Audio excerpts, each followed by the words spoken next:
একদিন এক রাতে মান্নাদের বাড়িতে এসে হাজির শচীন কর্তা। অবশ্য আগেই ফোন করে জানিয়েছিলেন। এসে খুব ব্যস্ত হয়ে বললেন, মানা 1 বোতল হুইস্কি, জল আর বৌমাকে বল পাঁপড় আর নানা রকম ভাজা করে আনতে। মান্নাদি তো তড়িঘড়ি করে সব ব্যবস্থা করতে লাগলেন। মনে মনে ভাবছেন, শচীনদার আবার কি হলো, মাথায় গন্ডগোল হলো নাকি। শচীন কর্তা গ্লাসে 2-4 ফোঁটা হুইস্কি ঢাললেন, একেবারে হোমিওপ্যাথির ডোজের মতো। তারপর ঢাললেন গ্লাস ভর্তি জল। ততক্ষণে টেবিল ভর্তি পাঁপড় আর নানা রকম ভাজা।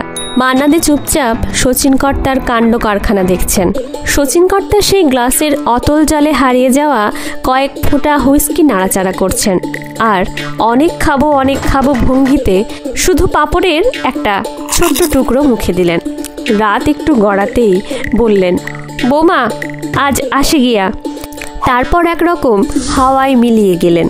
আসলে ব্যাপারটা হচ্ছে, সেদিন সন্ধেই এক প্রডিউসার আর ডিরেক্টরের ওনার বাড়িতে আসার কথা ছিল একটা মালায়ালি ছবিতে শ্যুট দেওয়ার অফার নিয়ে। টাকার অঙ্কটাও নেহাত কম নয়।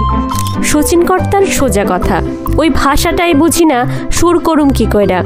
তাদের চোখ এড়িয়ে থাকার জন্যেই চলে এসেছিলেন মান্নাদের বাড়িতে। নমস্কার, আমি মন্দিরা। ভিডিওটি ভালো লাগলে অবশ্যই লাইক, শেয়ার, সাবস্ক্রাইব করার অনুরোধ রইল।